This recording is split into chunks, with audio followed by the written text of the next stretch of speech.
Салам мекендештер, арбаңыздар.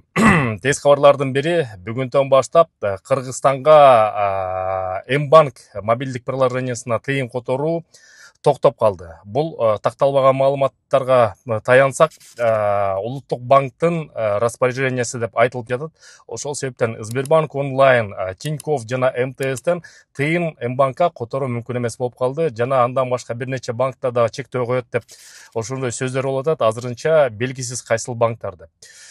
Бирок жанагы биз иштешип жаткан Мир привилегий мобилдик приложениясы менен азыр киргизип коем. Ошону App Store'дон, Google Play'ден көчүрүп алып туруп, которуудо мекен деген промокодду киргизип, ошо менен тыйын которсоңуз болот. Кыргызстанга накталай наличка акча которуп турсаңыздар болот. Аны болсо ошо Мир привилегий приложениясынан киресиңер, мекен деген промокод сөзсүз унутпагыла, септеген кошумча скидкалары болот. Бул жерден тыйынды приложение аркылуу которосаңар, Кыргызстанда тууганыңар банктан наличка алат дагы, анан каалаган жакшы курс менен обмен валютадан алмаштырып алсаңыздар болот. Ошол система иштеп атат. Дагы бул банк жаатында кандай өзгөрүүлөр болот, жакын арада сиздерге айтып турабыз. Азырынча маалымат ушундай. Тилекке каршы жанагы М-банк системасы иштебей калды. Ошол мекендештер, көрүшкөнчө.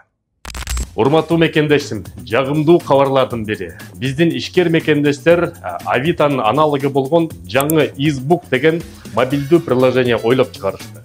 Бул кыргыздардын жаңы чыккан маркетплейси.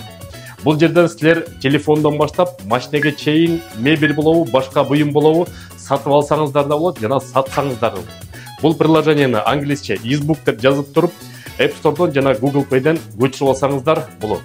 Кыргыз мекендештерибиз колдоп, кыргыздардын товарларын сатып алып өндүрөлөт.